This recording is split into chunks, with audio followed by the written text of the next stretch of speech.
আজকের এই কাউন্সিলের মাধ্যমে যশোর জেলা বিএনপি আগামী দিনের জন্য একটি নতুন নেতৃত্ব পেতে যাচ্ছে।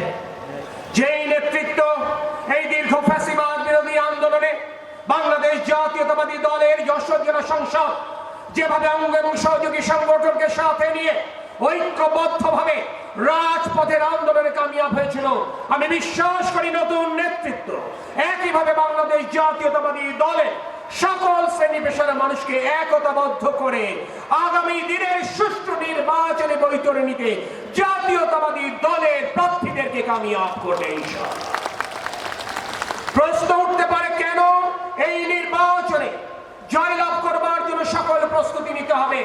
কারণ এই দীর্ঘ 16 বছরে ফ্যাসিস্ট বাংলাদেশ সরকারের সমস্ত কাঠামো ধ্বংস করে দিয়েছে, তছনছ করে দিয়েছে।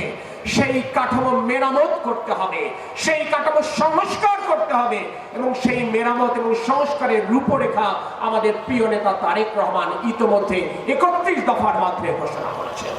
তাই রাষ্ট্র মেরামত করতে হলে আমাদের দলকে রাষ্ট্র পরিচালনার দায়িত্বে আনতে হবে।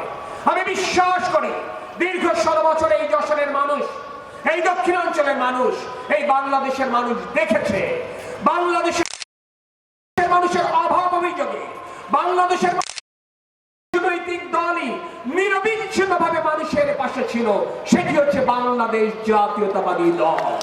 আর তাই জনগণ যদি সুষ্ঠু নির্বাচনী ব্যবস্থায় তাদের ভোটাধিকার ফেরত পায়, আমরা বিশ্বাস করি জনগণ আমাদের উপরে আস্থা রাখবে ইনশাআল্লাহ।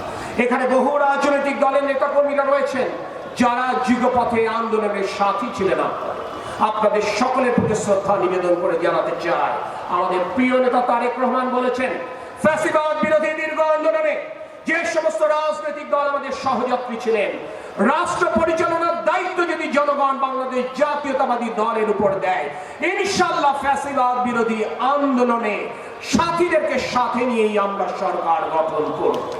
তাই আজ ক্ষুদ্র প্রলোভনে না পড়ে, আজ কোনো বিভ্রান্ত না হয়ে, আজ ঐক্যের যেখানে কোনো বিকল্প নেই সেখানে ঐক্যবদ্ধ শক্তির মধ্যে কোনো বিভেদ সৃষ্টি না করে আসুন সুষ্ঠু নির্বাচন অনুষ্ঠানের জন্য আমরা কাঁধে কাঁধ মিলিয়ে নিজেদের দাবি আবার উল্লেখ করি এবং দাবি প্রতিষ্ঠা করি।